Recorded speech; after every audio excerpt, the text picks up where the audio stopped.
ಎಲ್ಲರಿಗೂ ನಮಸ್ಕಾರ. ನಾವು ಸಂಧಿಗಳ ಬಗ್ಗೆ ತಿಳಿದುಕೊಳ್ಳೋಣ. ಕನ್ನಡ ವ್ಯಾಕರಣದಲ್ಲಿ ಸಂಧಿಗಳು ಬಹುಮುಖ್ಯವಾದ ಪಾತ್ರವನ್ನು ನಿರ್ವಹಿಸುತ್ತವೆ. ಹೇಗೆ ಅಂತ ತಿಳ್ಕೊಳ್ಳೋಣ. ನಾವು ಓದುವುದಾಗಲಿ ಅಥವಾ ಬರೆಯುವುದಾಗಲಿ ಅಥವಾ ಮಾತಾಡುವುದಾಗಲಿ ನಾವು ಯಾವುದೇ ಅಕ್ಷರಗಳನ್ನು ಬಿಡಿಸಿ ಬಿಡಿಸಿ ಬರೆಯುವುದಿಲ್ಲ. ಬದಲಿಗೆ ಏನು ಮಾಡ್ತೀವಿ? ಕೂಡಿಸಿ ಹೇಳ್ತೀವಿ. ಮಾತಾಡಬೇಕಾದ್ರೆ ನಾವು ಬಿಡಿಸಿ ಬಿಡಿಸಿ ಮಾತಾಡ್ತೀವಾ? ಇಲ್ಲ.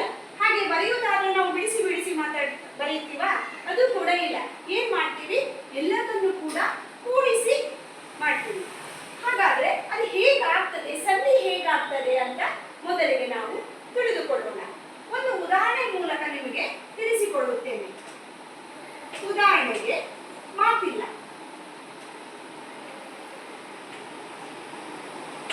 ಇದನ್ನು ನಾನು ಇವಾಗ ಬಿಡಿಸಿ ಬರೀತೀನಿ ನೋಡೋಣ.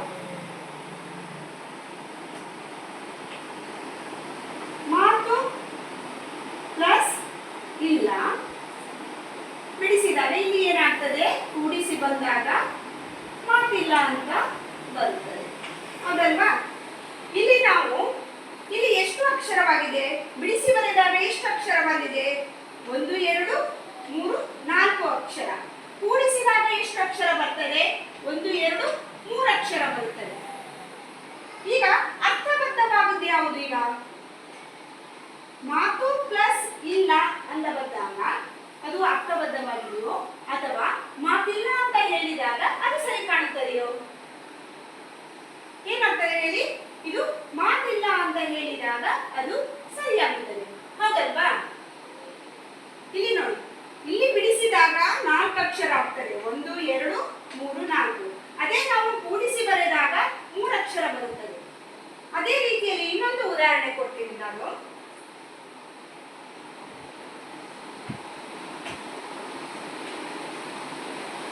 ಸುರೇಂದ್ರ. ಇದನ್ನು ಬಿಡಿಸಿ ಬರೆದಾಗ ಏನಾಗ್ತದೆ? ಸುರ ಪ್ಲಸ್ ಇಂದ್ರ ಸುರೇಂದ್ರ. ಬಿಡಿಸಿ ಬರೆದಾಗ ಇಲ್ಲಿ 2 ಅಕ್ಷರ, ಇಲ್ಲಿ 2 ಅಕ್ಷರ, 4 ಅಕ್ಷರ ಆಗ್ತದೆ. ಅದೇ ನಾವು ಕೂಡಿಸಿ ಬರೆದಾಗ ಏನಾಗ್ತದೆ? 3 ಅಕ್ಷರ ಆಗ್ತದೆ. ಹೌದಲ್ವಾ? ಏನಂದ್ರೆ ನೀವು ಏನ್ ತಿಳ್ಕೊಳ್ಬೇಕಾದ್ರೆ, ನಾವು ಯಾವುದೇ ಒಂದು ಪದ ಅದು ಅರ್ಥಬದ್ಧವಾಗಿ ಬರೀಬೇಕಾದ್ರೆ ಅದನ್ನು ನಾವು ಕೂಡಿಸಬೇಕು. ಇಲ್ಲಿ ಕೂಡಿಸಿದಾಗ ಮಾತ್ರ, ಕೂಡಿಸಿ ಬರೆದಾಗ ಮಾತ್ರ ಅದು ಅರ್ಥಬದ್ಧವಾಗ್ತದೆ ಹೊರತು ಬಿಡಿಸಿ ಬರೆದಾಗ ಅದು ಅರ್ಥಬದ್ಧವಾಗುವುದಿಲ್ಲ. ನೀವು ನೋಡಿ, ಈಗ ಮೊದಲಿಗೆ ನಾವು ಸಂಧಿ ಅಂದ್ರೆ ತಿಳಿದುಕೊಳ್ಳೋಣ. ಹಾಗಾದ್ರೆ ಸಂಧಿ ಅಂದ್ರೆ ಏನು ನೋಡಿ.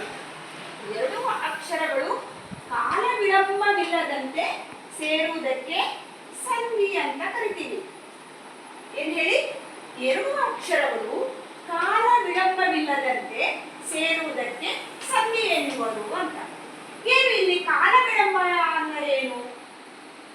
ಕಾಲ ವಿಳಂಬ ಅಂದ್ರೆ ಏನು ಅಂದರೆ ಇದು ಸಮಯ ತೆಗೆದುಕೊಳ್ಳುವುದಿಲ್ಲ, ಕೂಡಲೇ ಒಂದು ಪದ ರಚನೆ ಆಗುತ್ತದೆ ಅಂತ.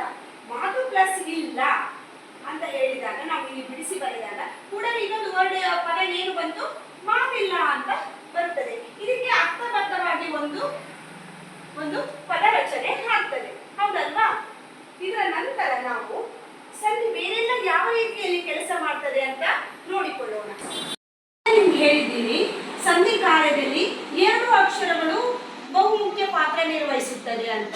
ಉದಾಹರಣೆಗೆ ಏನು ಹೇಳಿದ್ದೀನಿ? ಈಗ ಕೆಳಗಿಡುವಂತ ಒಂದು ಪದವನ್ನು ತಗೊಂಡುಕೊಂಡು. ಹೌದಲ್ವಾ? ಇದನ್ನು ನಾನು ಬಿಡಿಸಿ ಬರಿತೀನಿ ನೋಡ. ಬಿಡಿಸಿ ಬರೆದಾಗ ಹೇಗೆ ಆಗ್ತದೆ? ಕೆಳಗೆ ಪ್ಲಸ್ ಇಡು, ಕೆಳಗಿಡು ಅಂತ ಆಗ್ತದೆ.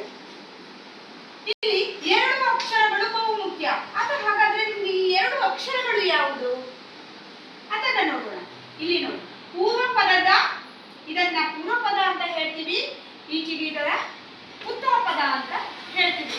ನಾನು ಈ ಪೂರ್ವ ಪದ ಉತ್ತರ ಪದ ಅಂತ ಹೇಳಿದಾಗ ದಿಕ್ಕುಗಳ ಹೆಸರನ್ನ ಸೂಚಿಸ್ತಾ ಇಲ್ಲ. ಪೂರ್ವ ಪಶ್ಚಿಮ ಉತ್ತರ ದಕ್ಷಿಣ ಅಂತ ದಿಕ್ಕುಗಳನ್ನು ಹೇಳ್ತಾ ಇಲ್ಲ. ಇದನ್ನ ನಾವು ಮೊದಲನೇದನ್ನ ಪೂರ್ವ ಪದ ಹಾಗೂ ಎರಡನೆಯದನ್ನ ಏನಂತ ಹೇಳ್ತೀವಿ? ಉತ್ತರ ಪದ ಅಂತ ಕರಿತೀವಿ. ಪೂರ್ವ ಪದದ ಕೊನೆಯ ಅಕ್ಷರ ಯಾವುದಿದೆ? ಗೆ ಇದೆ. ಕೆಳಗೆ ಗೆ. ಇಲ್ಲಿ ನಾವು ಇದನ್ನ ತಗೊಂಡಾಗ ಏನಾಗ್ತದೆ? ಗೆಗೆ ಯಾವುದು ವ್ಯಂಜನ ಬರ್ತದೆ? ಗ. ಇಲ್ಲಿ ಏನಿದೆ? ಗೆ ಇದೆ.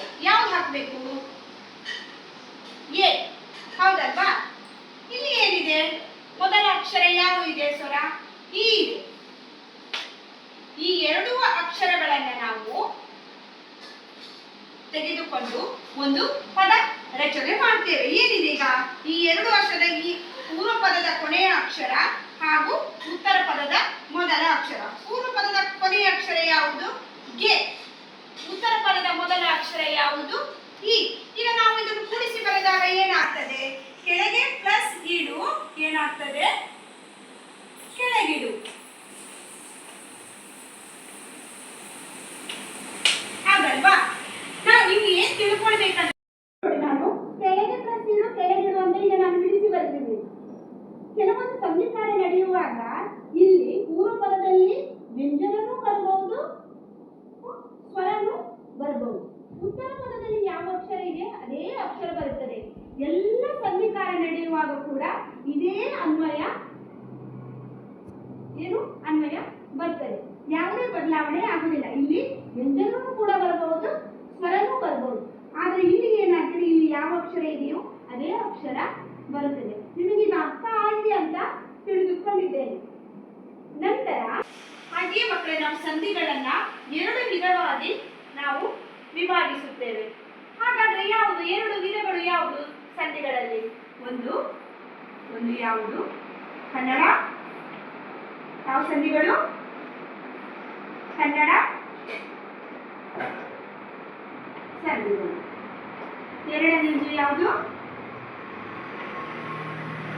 ಸಂಸ್ಕೃತ ಸಂಧಿಗಳು.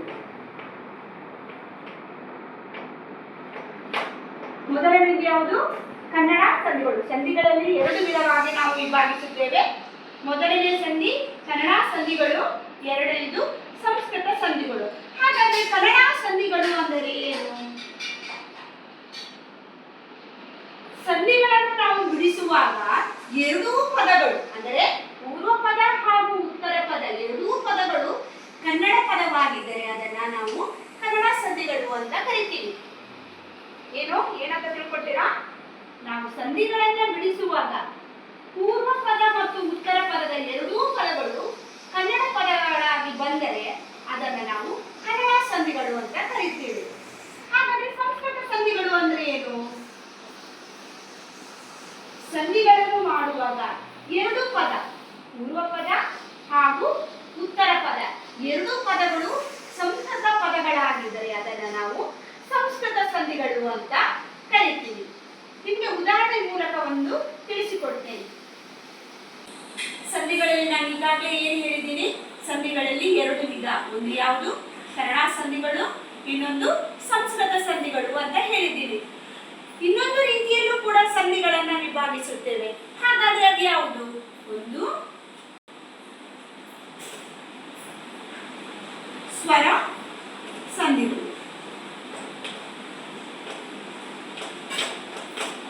ಇನ್ನೊಂದು ಯಾವುದು ಹೇಳ್ತೀರಾ? ಇನ್ನೊಂದು ಯಾವುದು? ವ್ಯಂಜನ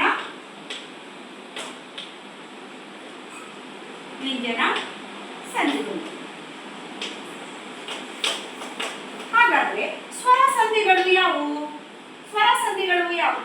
ಹಾಗೆ ವ್ಯಂಜನ ಸಂಧಿಗಳು ಅಂದ್ರೆ ಏನು ಅಂತ ತಿಳ್ಕೊಳ್ಳೋಣ. ಸ್ವರ ಸಂಧಿಗಳು ನಿಮ್ಗೀಗ ಇವಾಗಲೇ ಗೊತ್ತಿದೆ. ಸ್ವರಗಳು ಯಾವುದು ಅಂತ. ಸ್ವರಗಳು ಯಾವುದು ಅಂತ ಹೇಳ್ತೀರಾ? ಸ್ವರಗಳು ಯಾವುದೆಲ್ಲ? ಸ್ವರಗಳು ಯಾವೆಲ್ಲ?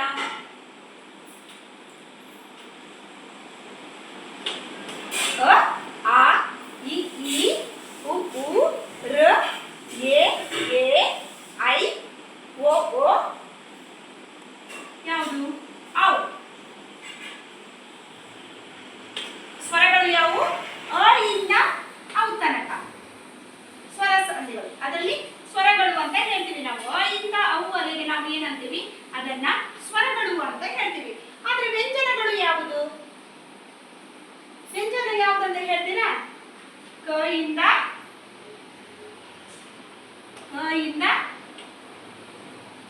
ಳ, ಅದನ್ನ ನಾವು ವ್ಯಂಜನಗಳು ಅಂತ ಕರಿತೀವಿ.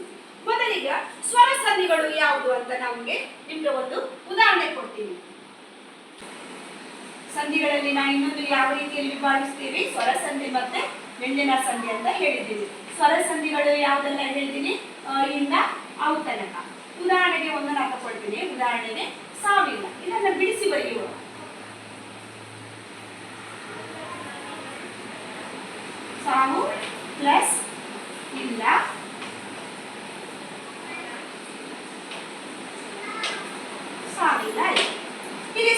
ಎಲ್ಲಿ ಬಂದಿದೆ ಅಂತ ಹೇಗೆ ಹೇಳ್ತೀರಾ? ಎಲ್ಲಿ ಸ್ವರಗಳಿದೆ?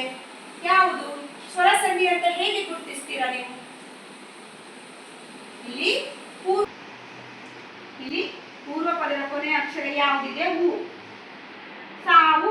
ಇಲ್ಲಿ ಯಾವ ಸ್ವರ ಬರ್ತದೆ? ಹೂ. ಉತ್ತರ ಪದದ ಮೊದಲ ಅಕ್ಷರ ಯಾವುದಿದೆ? ಈ. ಯಾವ ಸ್ವರ ಬಂದಿದೆ? ಈ.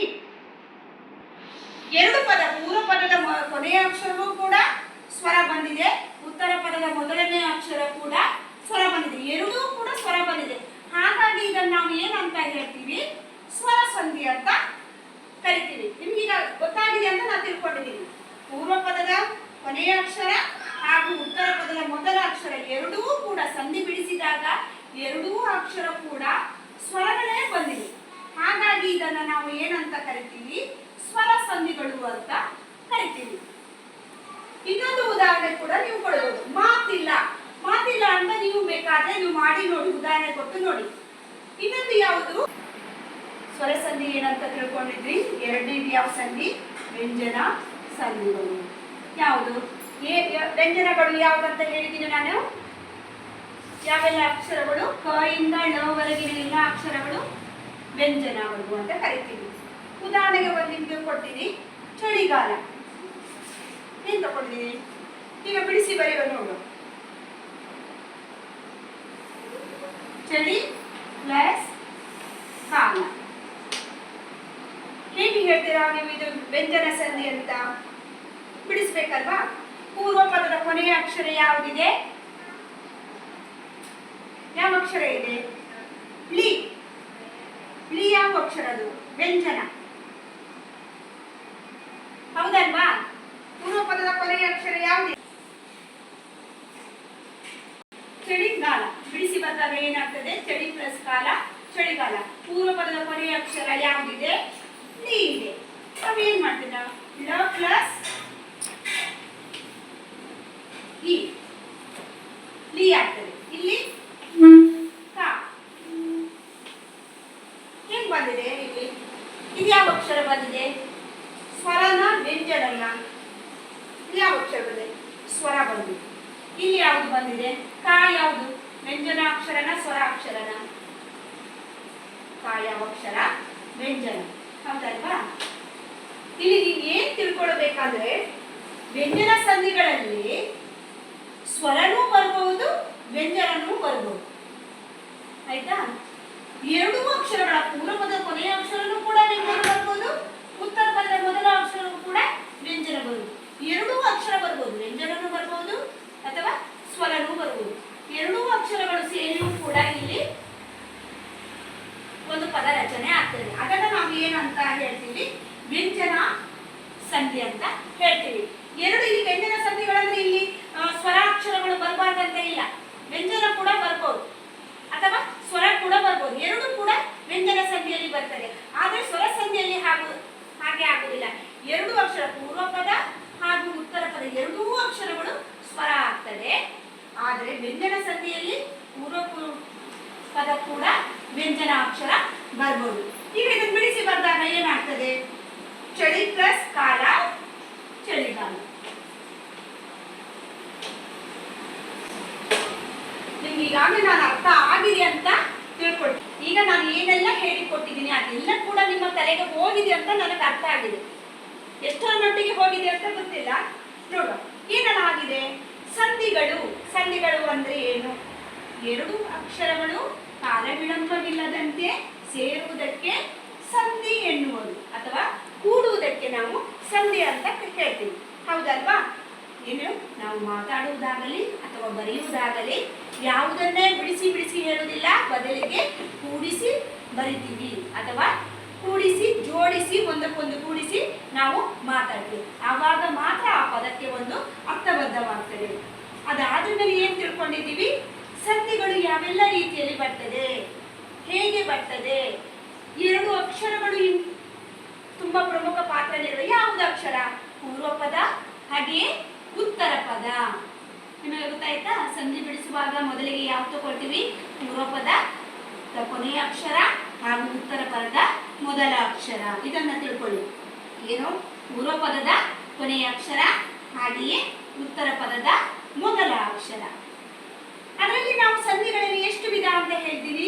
2 ವಿಧಗಳು ಅಂತ ಹೇಳಿದ್ವಿ. ಒಂದು ಕನ್ನಡ ಸಂಧಿಗಳು, ಇನ್ನೊಂದು ಯಾವುದು ಸಂಸ್ಕೃತ ಸಂಧಿಗಳು ಅಂತ. ಇನ್ನು ಕನ್ನಡ ಸಂಧಿಗಳು ಅಂದ್ರೆ ಏನಂತ ಹೇಳ್ತೀನಿ, ಎರಡೂ ಪದಗಳು ಕೂಡ ಪೂರ್ವ ಪದ ಹಾಗೂ ಉತ್ತರ ಪದಗಳು ಎರಡೂ ಕೂಡ ಕನ್ನಡ ಪದಗಳಾಗಿದ್ರೆ ಅದನ್ನ ಕನ್ನಡ ಸಂಧಿಗಳು ಅಂತ ಹೇಳ್ತೀವಿ.